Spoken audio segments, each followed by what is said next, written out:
Dans les allées sombres d'un Bénin suspendu entre vérité et rumeur, la situation reste toujours aussi confuse, mouvante, presque irréelle, comme si le pays entier retenait son souffle en observant un pouvoir qui vaille et une capitale où chaque rue semble chargée d'un secret.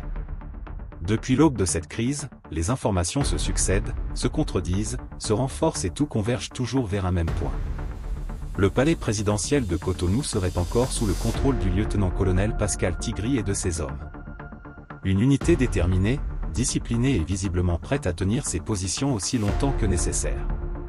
Selon plusieurs sources concordantes, ces hommes aguerris et lourdement armés auraient verrouillé tous les accès internes et externes, établissant une zone de sécurité où personne ne peut entrer ni sortir sans leur autorisation, transformant ce qui était le centre du pouvoir civil en une forteresse militaire silencieuse mais active comme un cœur battant au ralenti dans un corps en pleine tension nationale. Pendant ce temps, la rumeur la plus persistante, celle qui alimente toutes les conversations à Porto Novo, à Parakou comme dans les quartiers les plus populaires de Cotonou, affirme que le président Patrice Talon lui-même aurait quitté précipitamment les lieux dès les premières heures de la mutinerie, se réfugiant dans l'enceinte ultra-protégée de l'ambassade de France en quête d'un abri diplomatique face à ce qu'il percevrait comme un renversement imminent et incontrôlable.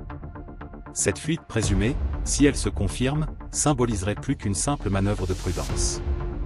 Elle représenterait pour beaucoup un aveu de faiblesse, une reconnaissance tacite que la situation lui échappe complètement et qu'il ne détient plus ou moins temporairement les leviers réels du pouvoir dans son propre pays.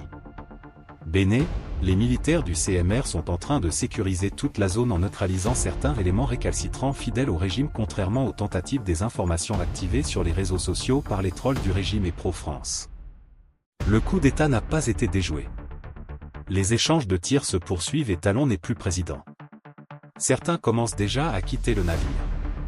Tentant de fuir vers le Togo, l'aéroport, la télé, le palais présidentiel sont maîtrisés par les militaires du CMR.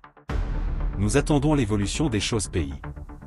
À Cotonou, les rues restent étrangement calmes en apparence mais habitées par une tension lourde, palpable à chaque coin d'avenue. Les commerces ouvrent timidement, les transports fonctionnent au ralenti et les habitants scrutent le ciel, les réseaux sociaux, les allées militaires. Comme si chaque détail pouvait annoncer un renversement brutal de la situation. Certains parlent de renforts militaires arrivant discrètement du nord, d'unités qui auraient quitté Parakou et même Nassiingu pour descendre vers la capitale et se ranger du côté du lieutenant-colonel Tigri, renforçant l'idée que ce coup de force pourrait être bien plus structuré et soutenu qu'on ne le croyait au début. D'autres, au contraire, évoquent des négociations secrètes menées loin des regards dans l'espoir d'éviter une confrontation ouverte qui plongerait le pays dans un chaos supplémentaire. Mais pour l'heure, aucune de ces versions ne peut être confirmée avec certitude. Tout se joue derrière les murs, derrière les silences, derrière les mouvements imperceptibles des forces encore loyales au président et derrière la détermination visible des hommes du lieutenant-colonel Tigri qui, selon plusieurs témoins, se relayeraient jour et nuit pour maintenir le contrôle du palais, refusant de quitter les lieux tant que la situation politique ne sera pas clarifiée ou renégociée.